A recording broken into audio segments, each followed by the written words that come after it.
ছাত্র জনতার গণ অভ্যুত্থানের ১ মাস পূর্তি উপলক্ষে বৈষম্য বিরোধী ছাত্র আন্দোলনের ব্যানারে কিন্তু আজ শহীদি মার্চ পালন করা হচ্ছে। মূলত এই শহীদি মার্চের যে র্যালিটি, এই র্যালিটি কিন্তু শুরু হয়েছে দুপুর ৩টা বেজে ঢাকা বিশ্ববিদ্যালয়ের রাজু ভাস্কর্যের পাদদেশ থেকে। এটি কিন্তু যে শেষ হবে আমরা জানতে পেরেছি শহীদ মিনারে, যে কেন্দ্রীয় শহীদ মিনারটি রয়েছে, মূলত এই কেন্দ্রীয় শহীদ মিনারেতে গিয়ে কিন্তু এই র্যালির পরিসমাপ্তি ঘটবে। বৈষম্য বিরোধী ছাত্র আন্দোলনের যেই সমন্বয়করা রয়েছে, মূলত এই সমন্বয়করা কিন্তু কথা বলবেন যে পরবর্তী কর্মসূচি বা তাদের যে কার্যক্রম কিভাবে পরিচালনা করবে এই সম্পর্কে কিন্তু আমাদেরকে জানাবে শহীদ মিনারে গিয়ে। মূলত যেমনটি বলছিলাম, শহীদ মার্চ কর্মসূচির যেই বিষয়টি ছিল, এটি মূলত ছাত্র জনতার গণ অভ্যুত্থানের ১ মাস পূর্তি উপলক্ষে বৈষম্য বিরোধী ছাত্র আন্দোলনের ব্যানারে ঢাকা বিশ্ববিদ্যালয়ের রাজু ভাস্কর্যের পাদদেশ থেকে দুপুর ৩টা বেজে এই র্যালিটি শুরু হয়। এখন আমরা যে স্থানটিতে অবস্থান করছি, এটি ফার্মগেটের যে মেট্রো স্টেশন রয়েছে, মেট্রো স্টেশনের এখান থেকে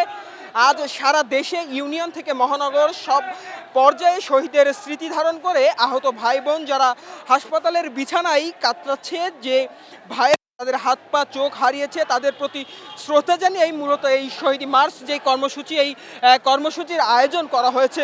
প্রিয় দর্শক, আপনারা যেমনটি জানেন, মূলত গত জুলাইয়ের শুরু থেকেই কিন্তু সরকারি চাকরিতে কোটা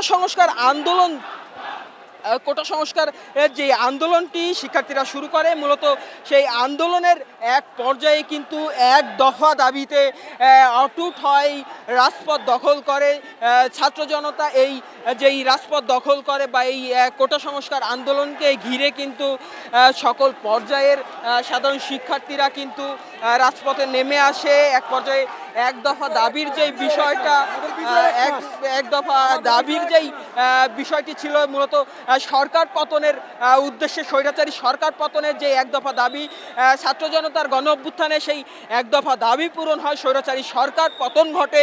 ৫ আগস্ট কিন্তু স্বৈরাচারী সরকারের পতন ঘটে।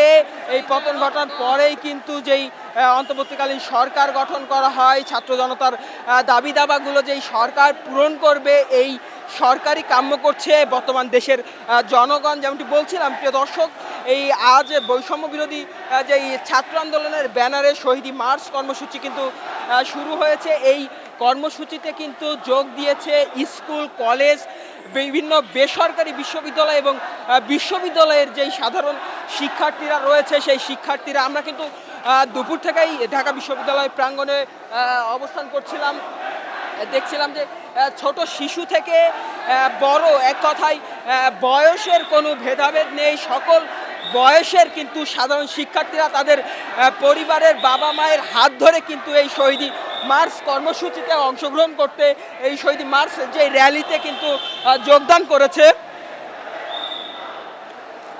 এই শহীদি মার্চ যে কর্মসূচি, এটি কিন্তু শুধু রাজধানী ঢাকা শহরেই সীমাবদ্ধ নয়, এটি কিন্তু দেশের বিভিন্ন যেই ইউনিয়ন উপজেলাগুলো রয়েছে সেখানেও কিন্তু একই জায়গায় পালন করা হচ্ছে বলে জানিয়েছিলেন সমন্বয়করা।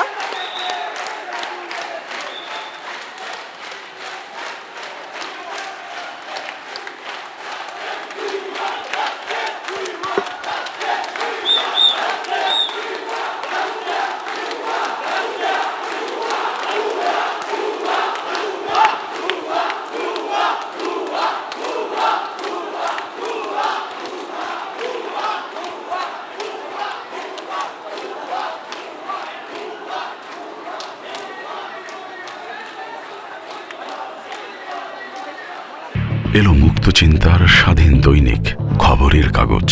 এখন খবর হবে নিখাত, নির্ভীক, নিরপেক্ষ।